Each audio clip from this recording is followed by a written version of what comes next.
ndasuhuza rero abantu bankurikiye bari muri Kenya, abantu bankurikiye bari muri mu karere ka Gisagara mu Rwanda, abantu bankurikiye bari mu ntara ya gatandatu y'u Rwanda ariyo diaspora y'abantu bari muri Amerika, abantu bari mu Burayi, mwese ndabashimiye. Abantu bajya mampamagara bambwira ko ibintu mbagezaho, imiti mbagezaho muyikoresha ikabafasha, abantu mujya muhamagara munshimira, mwese ndabashimiye aho muri. Suje rero abantu bari Nyagatare, abantu bankurikiye bari mu Mutara, abantu bankurikiye bari Musanze na Rubavu, abantu bankurikiye bari mu mujyi wa Kigali rwagati, abantu bankurikiye bari muri Bugesera, mwese mwumve ko mbashimiye. Abantu mwebwe mwamaze kuba umuryango mugari wa ibinari byiza, imiti nabahaye cyangwa uburyo nababwiye gukoresha mwabukoresheje bukabagirira umumaro mu buzima busanzwe, bintera imbaraga, bintera courage, bikanyumvisha ko ibi bintu ngomba kubikomeza.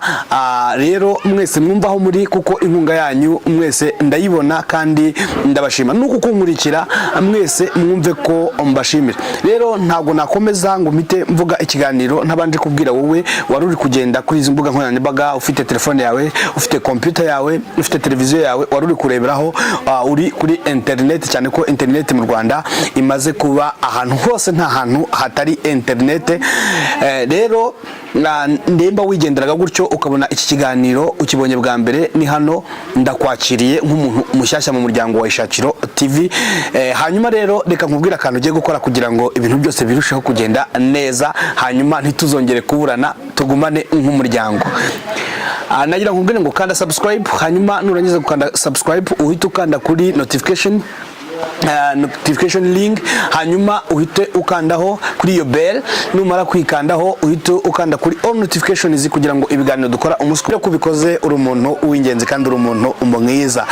Imana iguhe umugisha. Uno munsi rero mfite ikiganiro gikomeye cyane. Abantu bagiye bampamagara bambwira ko hari uburyo nabahaye bwo kwikuramo amarozi, hanyuma ubwo buryo ariko bufata igihe kitari munsi amezi 2, bufata ukwezi, hanyuma ibyo bintu akumva birongeye biragarutse. Ngenda rero mbaho umuti, ngenda nongera uyu muti rero wo gukuramo amarozi. Amuti ngiye kugwa noneho niyo aya marozi waba warariye ukiri umwana muto cyane, ugigenda ukambakamba, aya marozi araza kukuvamo. Ntabwo rero uno munsi ndi jyenyine, umuti tujye gukoresha turaza gukenera ikintu bita igi.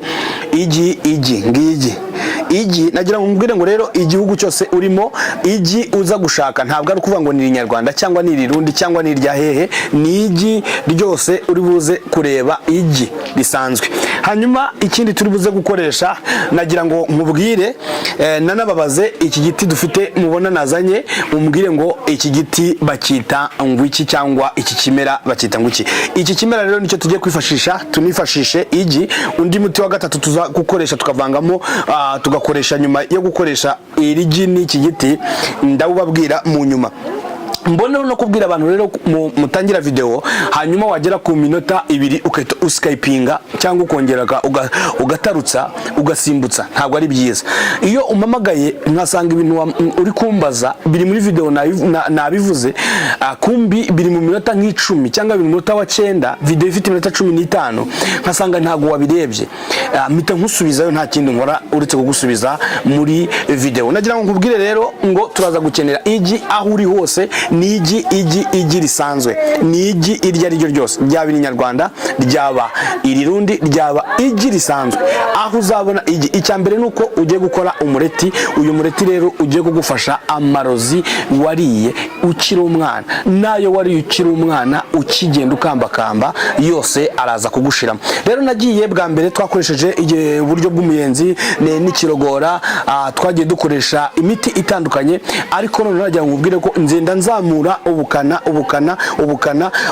umuti ufite ubukana bwisumbuyeho. Hanyuma uyu niwe muti wa nyuma ukuramo amarozi mu muntu. Uyu niwo muti wa nyuma. Hanyuma nyandikira muri comment ngo mbwire ngo iki giti bakita ngwiki. Nyandikira umbwire ngo bakita ngwiki.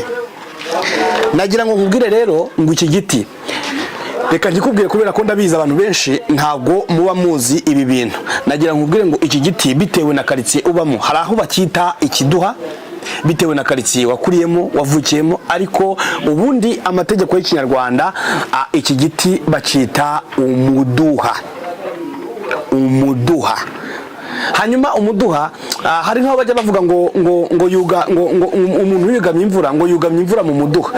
Babaga bashatse kuvuga kubera ko kitagira ibibabi, kitagira mbega nta hantu cyagutwikira, babaga bashatse kuvuga ko mbega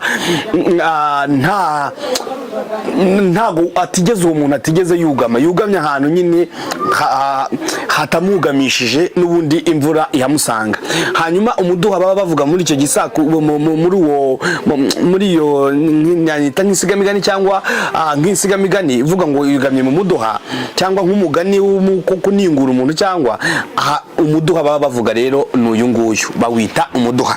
Ugiye kureba rero nimba muri karitsiye utuyemo uyu muduha uhari, nimba rero ufite iki kibazo cy'amarozi yakubasa akumazemo igihe kinini, agenda ukoresha umuyenzi, ugakoresha ikirogora, akagenda akongera akagaruka, hakamara amezi 3 cyangwa hakamara ukwezi akongera akagaruka, ngiye gukorera umureti wa speciale utuma aya marozi nayo wariye ukiri umwana ukambakamba agushiramo. Hanyuma urakoresha igi rya ryo ryose ry'igihugu urimo, yaba uri hanze y'igihugu yaba uri mu gihugu, igi irya ryo ryose nicyo dushaka n'uyu mureti. Hanyuma nagira ngo nkubwire ngo iki giti cyitwa umuduha uzakireba neza, abari kurikira kuri kameramana kibereke neza, kigira icyo bita amata ngira ngo muri kuyabona. Hanyuma ngayo uko amanuka ngayo, hanyuma aya mata niyo tugiye gukoresha. Aya mata niyo tugiye kugira gute, niyo tugiye gukoresha mu muti wacu. Hanyuma uramfatira ibitonyanga 3, ntuzabirenza. Uramfatira ibitonyanga bingahe? 1, 2, 3. Ibitonyanga 3 by'amata y'umuduha cyangwa ikiduha. Hanyuma ibi bitonyanga 3 ni bitonyanga gusa, udutonyanga 3 twonyine. Hanyuma unshyirire muri igi rimwe ryonyine. Ni umureti w'igi rimwe, ntago ari amajya 2 cyangwa 3.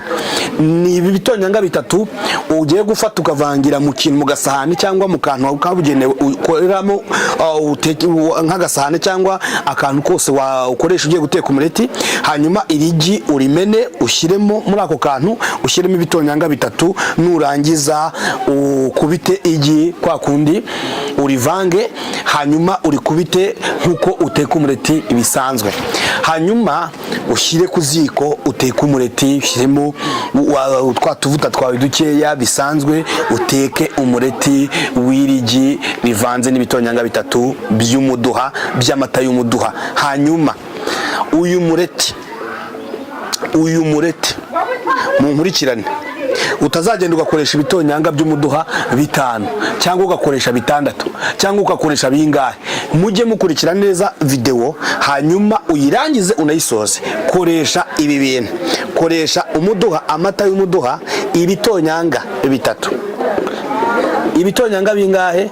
3 by'umuduha. Hanyuma uvange n'igi amajya ngahe? Igi rimwe, irya ryo ryose igi rimwe. Hanyuma nurangiza kubikora ibi bintu, ufate wa mureti wawe, uyu mureti nurangiza kubikora, urangije umureti wawe umaze gushya, nurangiza gushya, ikindi kintu ugiye kuhita unkorera, urahita ufata amata, urahita ufata urahita ufata amasaka yawe ya rutuku. Aya masaka ya rutuku, ikintu ugiye gukora, aya masaka ya rutuku aseye, mbega n'ifu y'amasaka ya rutuku, uhita ukora igikoma. Ntuzakore uyu muti udafite iki gikoma, ugomba gufata iki gikoma ukaba ukiteguye, kuko ikintu kigiye kubaho nuko hari amatembabuzi agiye kukuvamo, nuko hari ibirozi bigiye kukuvamo, kandi ibi birozi bigiye kukuvamo biravamo biciye mu buryo bwo kwituma. Amarozi yose wariye arahita amanuka, urahita uyituma. hanyuma ikintu kigiye kubaho mu nda nuko uyu mureti wawe nugera mu nda, ikintu kiri buze kubaho nuko mbega wongereye abasirikare bo mu nda ubudahangarwa. Aba basirikare bo mu mubiri icyo bahita bakora uyu mureti ukimara kugera mu nda nuko hahita habaho ikintu nakita nk'intambara mu nda cyangwa nk'imyigaragambyo, hanyuma aba basirikare barahita basohora ikintu cyose cy'umwanda kiri mu nda yawe kihite gisohoka hanze ugiciye mu buryo bwo kwituma. Hanyuma nurangiza rero ikintu kiri buze kubaho, uraza kwituma inshuro zitari nkeya. Niyo mpamvu ndi kubabwira ngo ugomba kuba witeguye igikoma cya rutuku, ugomba kwitegura ikintu uri buze kugira gute kunywa. Urawitegura amasaka rero, igikoma cya rutuku, hanyuma nurangiza kujya kuri toilette bitangiye gukora ukajya kuri toilette inshuro imwe, ku nshuro ya mbere urahita utangira kunywa igikoma cy'amasaka ya rutuku. Hanyuma ibi bintu ntabwo ari ibyo gukora inshuro nyinshi, kuko birahagije. Uyu muti urahagije kandi ufite imbaraga. Hanyuma nta muntu utwite wemerewe gukora uyu muti, wemerewe kuwunywa. Mbanje bibabwiye hakiri kare, n'umwana uri munsi y'imyaka 12 ntabwo yemeye gukoresha uyu muti. Uyu muti ni uw'umuntu muzima udatwite, hanyuma kandi mukuru. Ibi bintu ntabwo mubyumvise.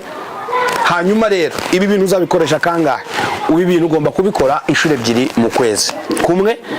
Hanyuma nurangiza kubikora ibi bintu mu nshuro 2 mu kwezi, ya misi hagati urumva n'inshuro 2 mu kwezi, imisi yose isigaye ukwezi kugira imisi 30 cyangwa 31 niko tubifata, uretse ukwezi kwa kabiri kujya kugira imisi 28, ariko ni kubikora imisi 2 mu cyumweru mu kwezi, imisi 2 mu kwezi. Hanyuma inshuro 2 mu kwezi ukuntu uzabikora, hagati rero uragenda hagati ya misi twari kunywa muri uku kwezi, ya misi twari kunywa uyu muti, urumva dusigaranye mu ukwezi kugira imisi 30, kandi muri iyi misi 30 dufitemo imisi 2 twanyweye umuti. Imisi 28 yose isigaye uragenda ushakire ifu y'amakara.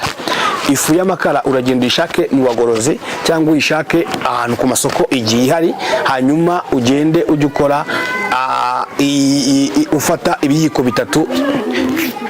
bitatu by'aya makara, hanyuma ibiyiko bitatu ugende uyungurure ushyire mu itasi irimo amazi meza atetse. Hanyuma aya makara uzajya ubikora iki gikombe cyangwa iji, nayita ji y'amakara cyangwa nakwita iki cyayi cy'amakara cyangwa iki. Hanyuma ukuntu ugomba kubikora, urajya ufata iki gikombe buri munsi, ubundi wigendere. Amakara ni meza, abayazi nzayababwiraho n'ubundi butaha, ariko aya makara mubwiye ko ari amakara meza. Hanyuma aya makara ikintu ari buze gukora mu nda, n'ubundi aragumya yoze neza mu nda, kandi avura n'inzoka, avura ibintu byinshi byo mu nda. Hanyuma n'amarozi, kwa kundi bavuga ngo hasigayemo ngo imisatsi ngo cyangwa ngo uburozi ngo hari aho bwagiye burihisha, aya makara nayo aragenda agire gute, agende abukuremo inda yawe wumve urakeye. Kandi ikindi, aya makara njya nkubwire ko ku kintu kijyanye na ya diare, aya makara diare igita ihagarara mu nda yawe hakamera neza. Kandi nubwo guhagarara kwa diare ntabwo kuvuga ngo aya makara anarinda ikintu bita constipation, ashobora no kukurinda ikintu kijyanye n'uburwayi bw'amara. Hanyuma rero nagira ngo nkubwire ngo ibi bintu ugiye kubikora ubikore inshuro zingahe. Nababwiye ko aya mata uyu mureti tukora gute, tukora dufashe ibitonyanga bitatu by'umuduha, tukavanga n'igi rimwe iryo ari ryo ryose, hanyuma tugakora umureti tukawurya. Ibi bintu rero tubikora kangahe? Tubikora inshuro 2 mu kwezi, inshuro 2 zonyine mu kwezi, hanyuma tukongera tugasubirana ubuzima. Hagati rero muri ya misi 30 igize ukwezi, ya misi twari utanyweye, urumva dusigaye imisi 28, wowe urabyuka mbere yuko wigira mu kazi ugafata ibiko bitatu by'amakara by'ifu y'amakara gukora, hanyuma ukakora akaji kawe mu kirahure kimwe, ubundi ukinywera ukigira hehe mu kazi.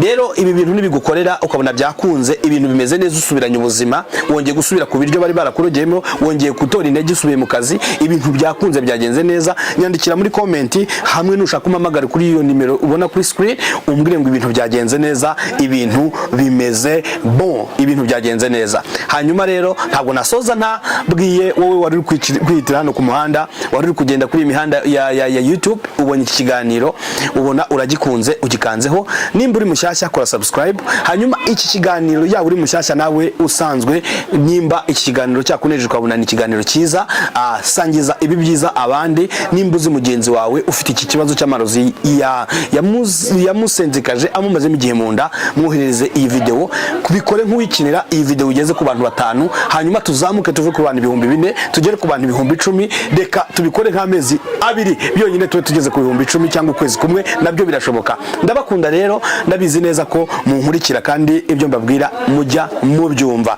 Ntago rero nasoza nakubwiye ngo ugire ibihe byiza aho uri hose. Imana yo mu ijuru ibahe umugisha. Shalom.